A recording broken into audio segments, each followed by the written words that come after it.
the sort of video you're thinking of, though, Ian. No, I wasn't. Well, apparently Clegg had a ringing endorsement from Gillian Duffy. Oh. No, actually, the Telegraph asked a lot of people called Gillian Duffy for their views. Genius. Here's one quote. This is Duffy's from Norfolk. Nick Clegg hasn't unimpressed me, which, as I haven't seen that much, is as good as it gets. That's about the tone of the result, isn't it? I have a theory about why the Lib Dems didn't do as well, because they sent me a leaflet in my constituency, the local, and she did her flyer like a ballot paper, which had her name on it, and in the box she'd put a little tick. You've spoilt your own ballot paper. And it's also emerged, apparently, that Gordon Brown is old friends with Kate Bush. So what? I'm gonna be high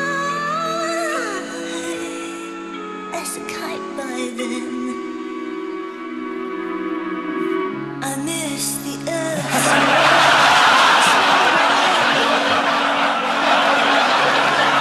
It's lonely out in space. And also, someone I thought was dead, Nikolai Tolstoy, made a silly mistake on his manifesto. He was campaigning for UKIP in Witney, which is Dave's seat. Did you see his policy on immigration? No. Got those Russians out. Well, let's have a look. No one admitted to UK unless they fluent in English.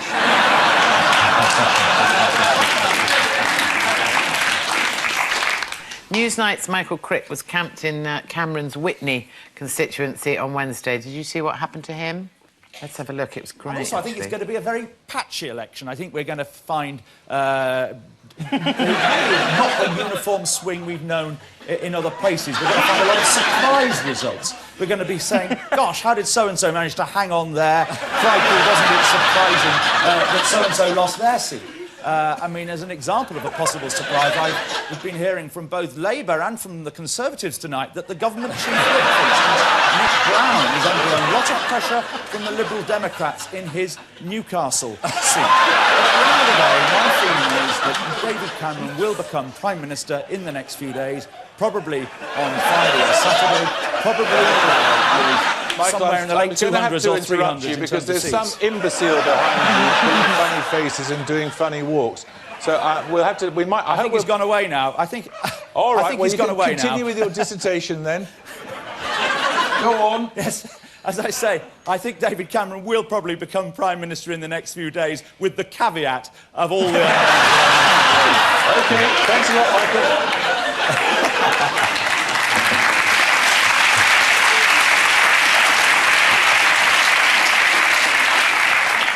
That explains everything. That was actually my campaign manager. For Labour, the final nail in an already very securely nailed-down coffin came when Gordon Brown was caught on mic calling Labour supporter Gillian Duffy a bigoted woman. Mrs Duffy was particularly upset by Gordon Brown's hypocrisy. She told journalists he was smiling when he spoke to me. What else is he thinking when he smiles? Top lip up, bottom lip down. Show teeth, try not to look weird. Lembit, here's an analogy you might enjoy. An undecided voter earlier this week. Have a look at this. I just wish that if I made a vote on May the 6th for Lib Dem, that meant Nick Clegg was running the country, but it won't. And I think that's a poor sign of our society. If I go in a restaurant and I order cheesecake and they bring me apple pie, I would send it back. I asked for cheesecake, so why do I want apple pie?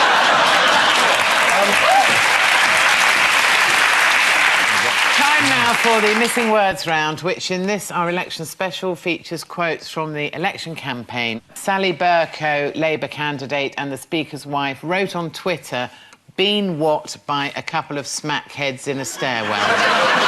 Is it seduced?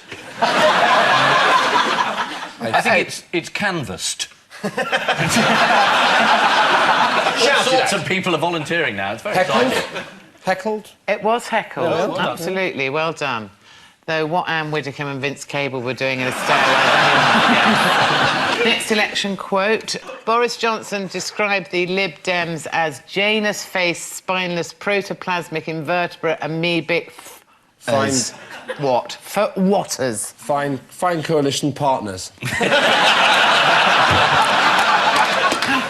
Watch and see. That's what he's saying this morning, yes. With flippers, presumably. Fibbers. Fibbers. That's Fibbers. right. Fibbers. Finally, Peter Mandelson was heard to shout, "Where's what? Get what?" Where's your nearest polling booth? Get there about 9:30, 9:45. Where's Wally? I mean, get the PM. Well, it was, "Where's Justin? Get Justin." During a live radio recording, Peter Mandelson was heard to say, "Where's Justin? Get Justin." The bit we didn't hear was, "And if Justin's busy, tell the agency to send Fabio."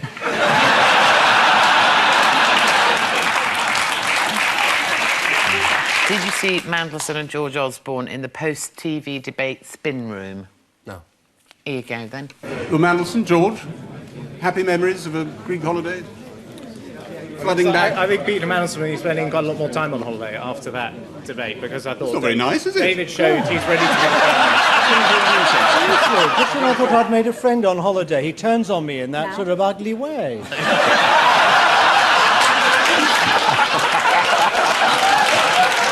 He turns into a joke the fact that two of our senior politicians take freebie holidays from one of the Rothschilds family, meet each other, and then expect you to believe they don't like each other. Ludicrous, man.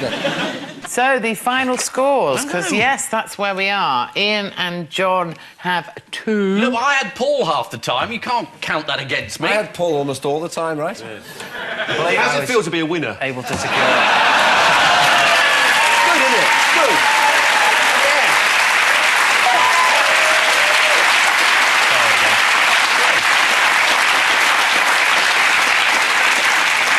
On which note, we say thank you to our panellists, Ian Hislop and John Richardson, Paul Merton and Lembit Opik. And I leave you with the news that, as the polls close, Gordon reveals that he's not quite sure how it happened, but he appears to have cast his vote for David Cameron.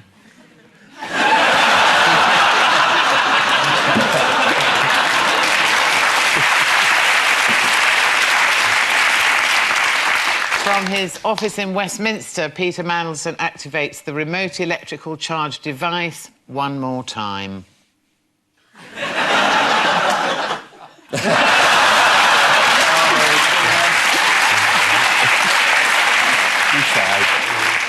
And as the parties try to work out whether to go it alone or form a coalition, the situation is summed up by one constitutional expert.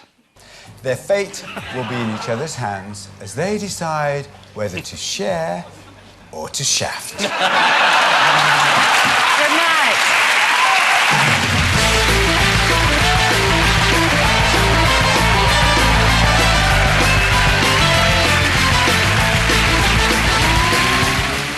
Dealing with a prison riot the Gene Hunt way, Ashes to Ashes, continues next here on BBC One.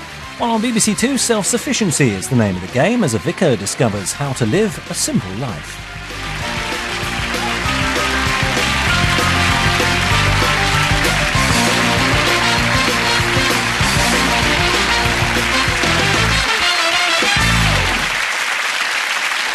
I was robbed. Two bad things have happened to you then.